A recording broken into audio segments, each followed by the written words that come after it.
مور جتنا آج خوبصورت ہے اس سے کئی زیادہ خوبصورت وہ جنت میں ہوا کرتا تھا۔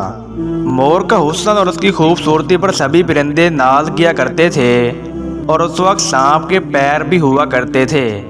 سانپ کے منہ سے اس وقت زہر نہیں بلکہ خوشبو ہوا کرتی تھی۔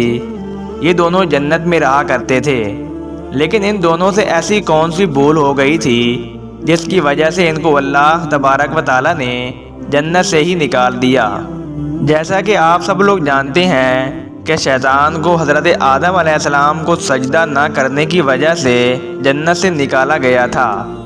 جب اللہ تبارک و تعالیٰ نے حضرت آدم علیہ السلام اور اماں حوا کو پیدا فرمایا، ان دونوں کو جنت میں رہنے دیا، ان دونوں کو جنت کی ہر نعمت عطا فرمائی۔ اللہ تعالیٰ نے فرمایا کہ تم دونوں جنت میں جہاں کہیں بھی جاؤ، گھومو پھرو، کھاؤ پیو، ہر نعمت تمہارے لیے ہے، لیکن خبردار اس درخت کے پاس نہیں جانا اور نہ ہی اس درخت کا پھل کھانا۔ اگر تم دونوں نے ایسا کیا تو تم ظالموں میں سے ہو جاؤ گے۔ اس وقت سانپ اور مور جنت میں تھے اور جنت سے باہر آیا جایا کرتے تھے۔ ایک دن کچھ یوں ہوا کہ یہ دونوں جنت سے باہر آئے اور ان دونوں کی ملاقات شیطان سے ہوئی۔ شیطان نے ان سے کہا کہ مجھے اپنے ساتھ جنت میں لے چلو، تو ان دونوں نے کہا کہ ہمیں اللہ تبارک و تعالیٰ کا خوف اور ڈر ہے، اس لیے ہم تمہیں جنت میں نہیں لے جائیں گے۔ شیطان نے ان دونوں کو دوستی کا واسطہ دیا اور قسمیں دیں اور کہا کہ مجھے اپنے ساتھ جنت میں لے چلو۔ مور نے انکار کیا، لیکن شیطان نے ان کو دائمی زندگی کے خواب دکھائے، اس سے سانپ مان گیا۔ سانپ نے شیطان سے کہا تم میرے منہ میں بیٹھ جاؤ اور جنت میں جا کر تمہیں اگل دوں گا، اور اس طرح تمہیں کوئی دیکھ بھی نہیں پائے گا۔ سانپ نے شیطان کو اپنے منہ میں بٹھا کر جنت میں اگل دیا، اور اس طرح شیطان جنت میں دوبارہ آنے میں کامیاب ہو گیا۔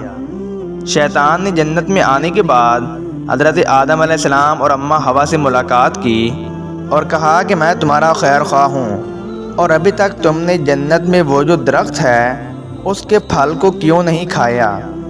اس پہ حضرت آدم علیہ السلام اور اماں حوا نے فرمایا کہ اللہ تبارک و تعالیٰ نے ہمیں اس درخت سے دور رہنے کو اور اس کا پھل کھانے کو منع فرمایا ہے، اس لیے ہم نے ابھی تک نہیں کھایا اور نہ ہی کھائیں گے۔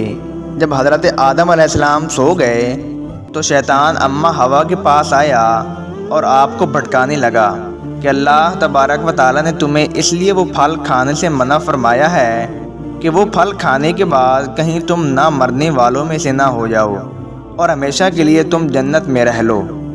حضرت حوا نے شیطان کے بہکاوے میں آ کر اس درخت کا پھل کھا لیا۔ جب حضرت آدم علیہ السلام سو کر اٹھے تو اماں حوا نے حضرت آدم علیہ السلام کو بھی وہ پھل کھانے پر مجبور کیا اور انہیں بھی وہ پھل کھلا دیا۔ لیکن اس سے پہلے جب شیطان جنت میں داخل ہوا تھا تو فرشتوں کو معلوم ہو چکا تھا، لیکن اللہ تبارک و تعالیٰ نے فرشتوں کو منع فرمایا تھا کہ ابھی اس کو جنت میں ہی رہنے دو۔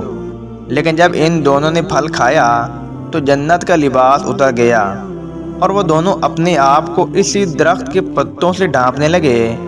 اللہ تبارک و تعالیٰ نے فرمایا کیا میں نے تمہیں اس درخت سے دور رہنے کو اور اس کا پھل کھانے کو منع نہیں فرمایا تھا؟ لیکن تم دونوں نے میری بات نہ مان کر اور اس درخت کا پھل کھا کر اپنی جان پر ظلم کیا۔ تبھی حضرت آدم علیہ السلام اور اماں حوا اپنی غلطی پر بہت شرمسار ہوئے اور معافی کو طلب کرنے لگے۔ اللہ تبارک و تعالیٰ نے حضرت آدم علیہ السلام اور اماں حوا کو جنت سے نکال کر زمین پر بھیج دیا اور فرمایا کہ زمین پر ایک خاص وقت تک تمہارا ٹھکانہ ہے اور اس وقت تک تم زمین پر ہی رہو گے۔ اور اللہ پاک نے مور کو جو کہ شیطان کو جنت میں لے کر آیا تھا اس سے خوبصورتی چھین لی، اس کے پیروں کو بدصورت بنا دیا، اور سانپ نے شیطان کو منہ میں ڈال کر جنت میں اگلا تھا۔ اللہ تبارک و تعالیٰ نے سانپ کے منہ سے خوشبو نکال کر اس کے منہ میں زہر بھر دیا، اور اللہ تبارک و تعالیٰ نے سانپ سے پیر لے کر ان دونوں کو جنت سے نکال دیا اور زمین پر بھیج دیا۔ دوستو امید کرتے ہیں یہ ویڈیو اچھی لگی ہو، اگر اچھی لگی ہو تو ویڈیو کو لائک اور سبسکرائب بھی کر دیں۔